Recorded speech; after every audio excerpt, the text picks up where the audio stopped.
ओम शांति। 21 फरवरी 2024 की साकार मधुर मुरली है।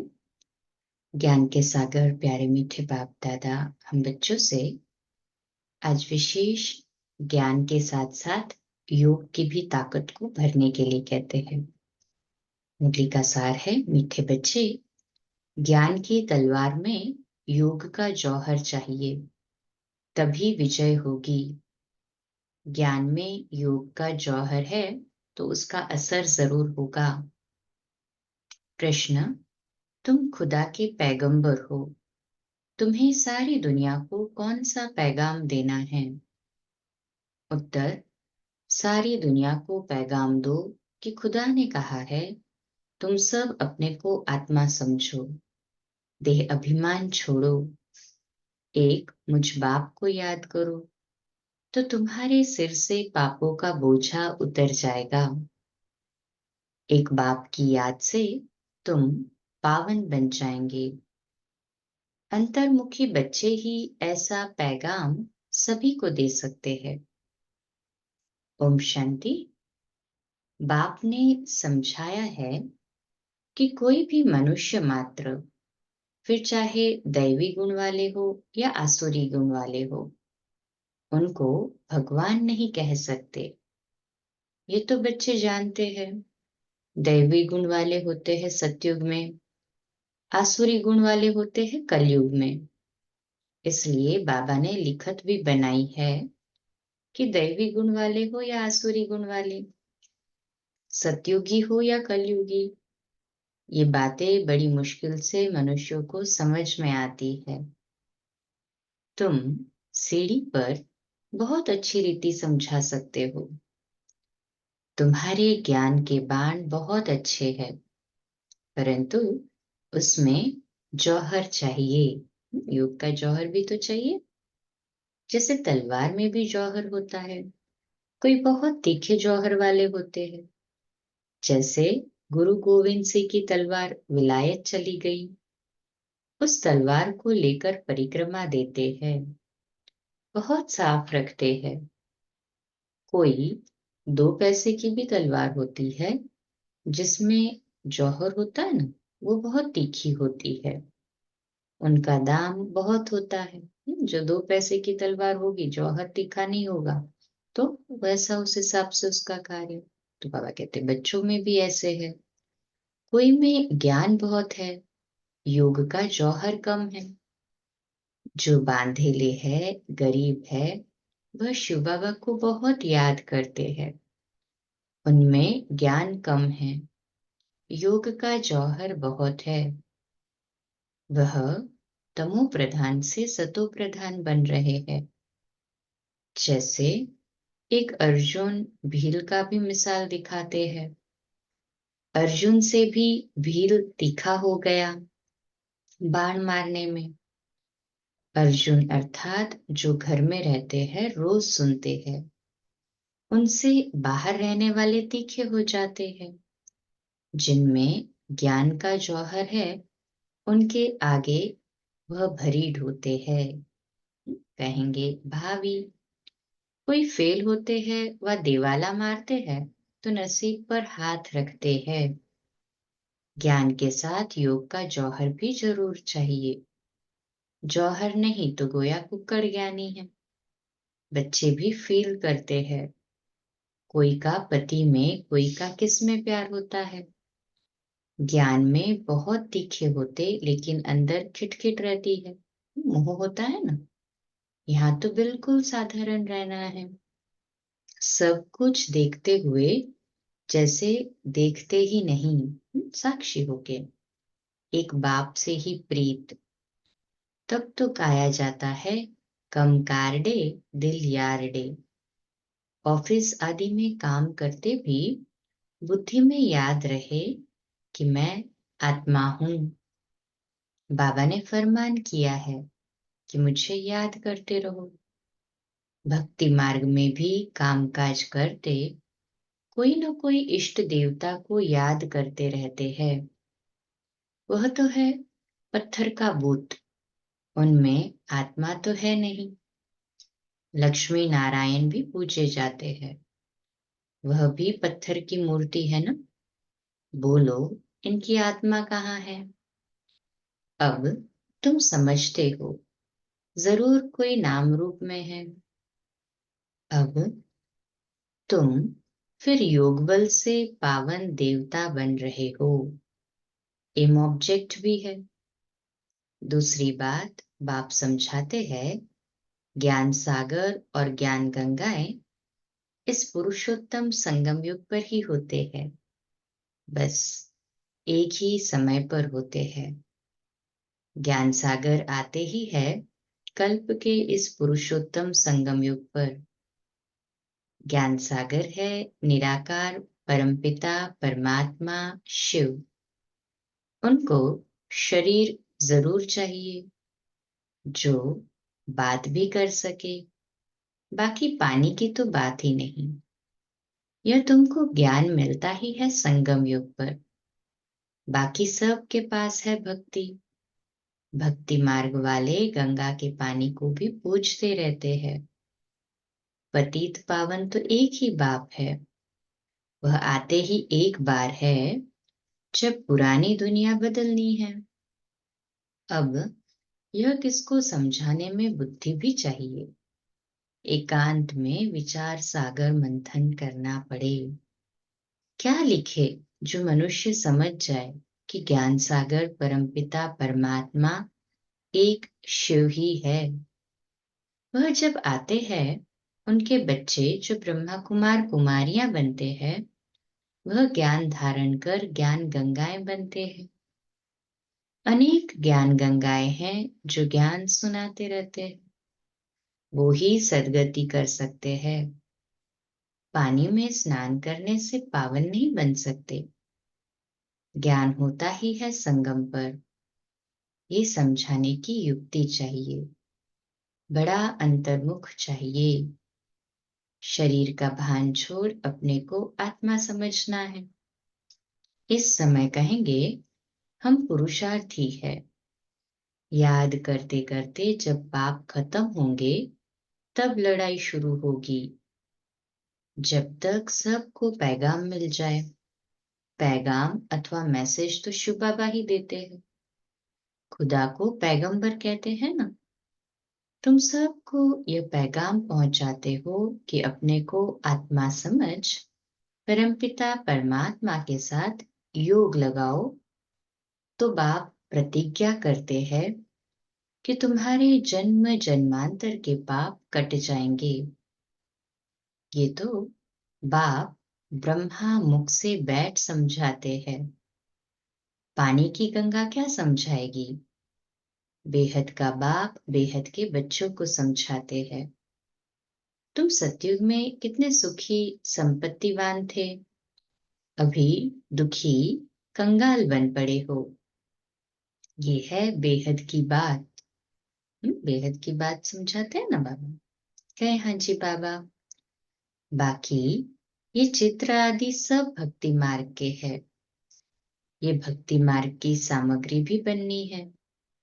शास्त्र पढ़ना पूजा करना ये भक्ति है ना। मैं थोड़ी शास्त्र आदि पढ़ाता हूँ।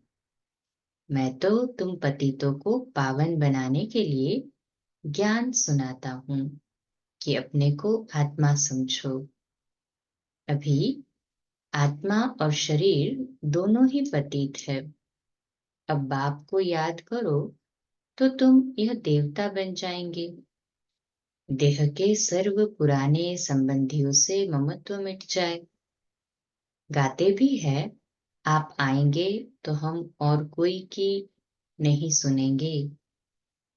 एक बाप से ही संबंध जोड़ेंगे और सब देहधारियों को भूल जाएंगे। अब बाप तुमको अपना वायदा याद कराते हैं। बाप कहते हैं, मेरे साथ योग लगाने से ही तुम्हारे विकर्म विनाश होंगे। तुम नई दुनिया के मालिक बन जाएंगे। ये है एम ऑब्जेक्ट। राजाओं के साथ प्रजा भी जरूर बननी है। राजाओं को दास दासियां भी चाहिए। बाप सब बातें समझाते रहते हैं। अच्छी तरह योग में नहीं रहेंगे, दैवी गुण धारण नहीं करेंगे, तो ऊंच पद कैसे पाएंगे? घर में कोई न कोई बात पर झगड़ा कलह होती है ना। बाप लिख देते हैं तुम्हारे घर में कलह है, इसलिए ज्ञान ठहरता नहीं। बाबा पूछते हैं, स्त्री पुरुष दोनों ठीक चलते हैं? चलन बड़ी अच्छी चाहिए, क्रोध का अंश भी न रहे। अब तो दुनिया में कितना हंगामा और अशांति है।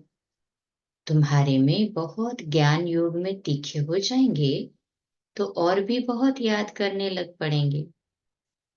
तुम्हारी प्रैक्टिस भी अच्छी हो जाएगी और बुद्धि भी विशाल हो जाएगी। बाबा को छोटे चित्र इतने पसंद नहीं आते हैं, सब बड़े बड़े चित्र हो। बाहर मुख्य स्थानों पर रखो, जैसे नाटक के बड़े बड़े चित्र रखते हैं ना। अच्छे अच्छे चित्र बनाओ जो बिल्कुल खराब न हो। सीढ़ी भी बहुत बड़ी बनाकर ऐसी जगह रखो जो सबकी नजर पड़े। सीट पर ही रंग आदि ऐसा मजबूत हो जो पानी व धूप में खराब न हो। मुख्य स्थानों पर रख दो, या कहाँ एग्जीबिशन होती है तो मुख्य बड़े 2-3 चित्र ही काफी है। ये गोला भी वास्तव में दीवार जितना बड़ा होना चाहिए। बल 8-10 आदमी उठा कर रखे, कोई भी दूर से देखे तो एकदम क्लियर मालूम पड़ जाए। सतयुग में तो और सब इतने धर्म होते नहीं, ये तो आते ही बाद में है। पहले तो स्वर्ग में बहुत थोड़े मनुष्य होते हैं। अब स्वर्ग है या नर्क, तुम इस पर बहुत अच्छी तरह समझा सकते हो। जो आए उनको समझाते रहो। बड़े बड़े चित्र हो, कैसे पांडवों के बड़े बड़े बूथ बनाते हैं। तुम भी पांडव हो ना। शिव बाबा तो संगम पर पढ़ाते हैं। वह श्री कृष्ण है सतयुग का फर्स्ट प्रिंस। तुम समझाते समझाते अपनी राजाई स्थापन कर लेते हो। कोई पढ़ते पढ़ते छोड़ देते हैं। स्कूल में भी कोई नहीं पढ़ सकते हैं तो पढ़ाई छोड़ देते हैं ना। यहाँ भी बहुत है जिन्होंने पढ़ाई को छोड़ दिया है, फिर वह स्वर्ग में आएंगे क्या? मैं विश्व का मालिक, मेरे से कोई 2 अक्षर भी सुने तो भी स्वर्ग में जरूर आ जाएंगे। आगे चलकर ढेर सुनेंगे। ये सारी राजधानी स्थापन होती है। कल्प पहले मिसल।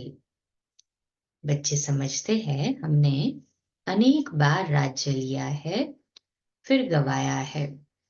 हीरे जैसा थे, फिर कौड़ी जैसा बने हैं। भारत हीरे मिसल था, अभी फिर क्या हुआ है? भारत तो वही होगा। इस संगम को पुरुषोत्तम युग कहा जाता है। उत्तम से उत्तम पुरुष भी है, बाकी सब है कनिष्ठ। जो पूज्य थे वही फिर पुजारी बने हैं। 84 जन्म लेते हैं। वह शरीर भी खत्म हो गए, आत्मा भी तमो प्रधान हो गई। जब सतो प्रधान है तब तो पूजते ही नहीं, चैतन्य में है। अब तुम शिव बाबा को चैतन्य में याद करते हो, फिर पुजारी बनेंगे तो पत्थर को पूजेंगे। अब बाबा चैतन्य है, फिर उनकी ही पत्थर की मूर्ति बनाकर पूजते रहते हैं। रावण राज्य में भक्ति शुरू होती है। आत्माएं वही है, भिन्न भिन्न शरीर धारण करती आई है। नीचे गिरने से ही भक्ति शुरू होती है। बाबा फिर आकर ज्ञान देते हैं तो दिन शुरू हो जाता है। ब्राह्मण सो देवता बन जाते हैं। अब तो देवता नहीं कहेंगे। ब्रह्मा तो सतयुग में होता नहीं। यहाँ ब्रह्मा तपस्या कर रहे हैं। मनुष्य है न? शिव बाबा को शिव ही कहा जाता है।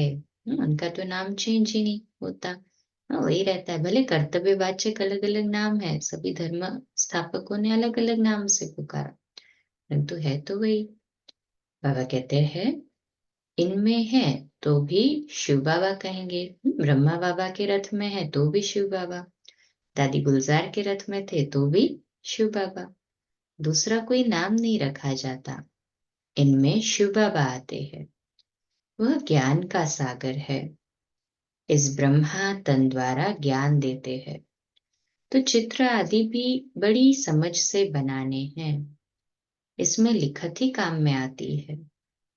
पतित पावन पानी का सागर या पानी की नदियां हैं।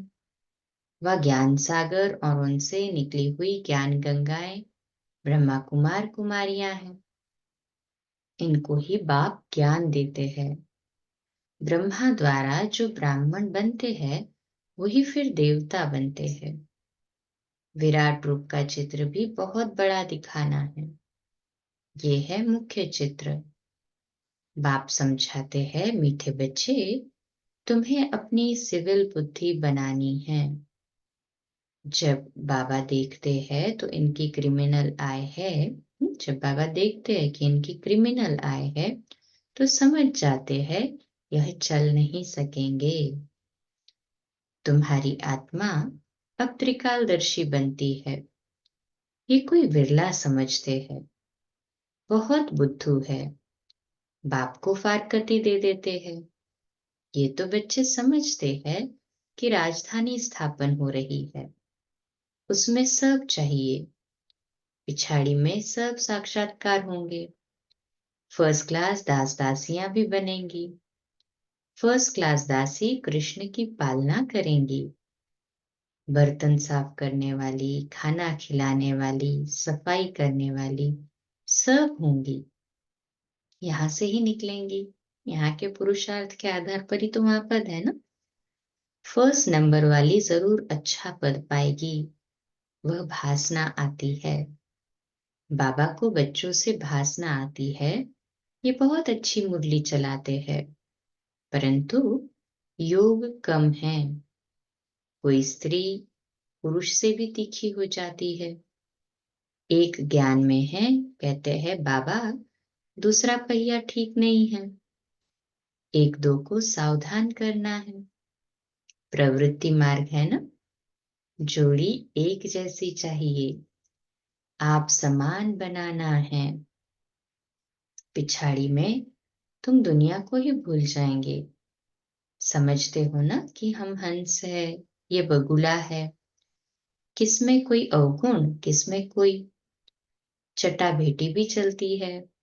मेहनत तो बहुत है ना, है भी बहुत सहज। सेकंड में जीवन मुक्ति, बिगर कौड़ी खर्च ऊंचे से ऊंच पद पा सकते हैं। गरीब जो है वह अच्छी सर्विस करते रहेंगे। ये तो पता है ना कि कौन कौन खाली हाथ आए हैं, बहुत कुछ ले आने वाले आज है नहीं, और गरीब बहुत ऊंच मर्तबा पा रहे हैं। अच्छा, मीठे मीठे सिकिलते बच्चों प्रति माता पिता बाप दादा का याद प्यार और गुड मॉर्निंग। रूहानी बाप की रूहानी बच्चों को नमस्ते। हम रूहानी बच्चों की रूहानी माता पिता बाप दादा को याद प्यार, गुड मॉर्निंग और नमस्ते। वाह बाबा वाह, शुक्रिया बाबा शुक्रिया। धारणा के लिए मुख्य सार है, पहली पॉइंट, ज्ञान तलवार में याद का जौहर भरने के लिए कर्म करते अंतर्मुखी बन अभ्यास करना है कि मैं आत्मा हूं। मुझ आत्मा को बाप का फरमान है कि निरंतर मुझे याद करो। एक बाप से सच्ची प्रीत रखो। देह और देह के संबंधियों से ममत्व निकाल दो। दूसरी पॉइंट, प्रवृत्ति में रहते एक दो को सावधान कर हंस बन ऊंच पद लेना है। क्रोध का अंश भी निकाल देना है, अपनी सिविल बुद्धि बनानी है। आज का मीठा वरदान, साक्षी हो कर्मेंद्रियों से कर्म कराने वाले, कर्तापन के भान से मुक्त अशरीरी भव। तो आज का हमारा सोमान लिखने और अभ्यास करने के लिए है, मैं अशरीरी हूं, मैं अशरीरी हूं। इसका विश्लेषण है, जब चाहो शरीर में आओ और जब चाहो अशरीरी बन जाओ। इसका अभ्यास हमें बढ़ाना पड़ेगा ना, कि जब चाहो इस देह में, जब चाहो देह से परे। कोई कर्म करना है तो कर्मेंद्रियों का आधार लो, लेकिन आधार लेने वाली मैं आत्मा हूं, ये नहीं भूले। करने वाली नहीं हूं, कराने वाली हूं। जैसे दूसरों से काम कराते हो तो उस समय अपने को अलग समझते हो, वैसे साक्षी हो कर्मेंद्रियों से कर्म कराओ तो कर्तापन के भान से मुक्त अशरीरी बन जाएंगे। कर्म के बीच बीच में 1-2 मिनट भी अशरीरी होने का अभ्यास करो तो लास्ट समय में बहुत मदद मिलेगी। स्लोगन, विश्व राजन बनना है तो विश्व को सकाश देने वाले बनो। विश्व राजन बनना है तो विश्व को सकाश देने वाले बनो। आज का व्यक्त इशारा, 1-2 का मुख मीठा कराने के साथ आपका मुखड़ा अर्थात चेहरा भी मीठा हो। आपके पास इतनी मधुरता जमा हो जो बांटो तो भी भरपूर रहो। और इस खजाने को तो जितना बांटेंगे उतना बढ़ेगा, कम नहीं होगा। अगर कोई ज्ञान सुनने वाला नहीं है तो भी आप मीठी मीठी शक्तिशाली दृष्टि देना। मिल गया ना आज होमवर्क। चाहे कोई है नहीं जिनको हम ज्ञान सुना सके, तो भी मीठी दृष्टि देके, हाँ, शक्तिशाली मीठी दृष्टि देके उनको भरपूर करना। अच्छा, कम बोलो, धीरे बोलो, मीठा बोलो, सत्य बोलो, सोच समझ कर बोलो। निमित्त भाव, निर्माण भाव, निर्मल वाणी। आज का नया दिन आप सभी को मुबारक हो, मुबारक हो, मुबारक हो। शुभ दिवस। आज रात्रि क्लास 8:45 बजे, कल सुबह अमृत वेला मेडिटेशन 3:30 से 4:30 और प्रातः मुरली क्लास 4:45 बजे। ओम शांति।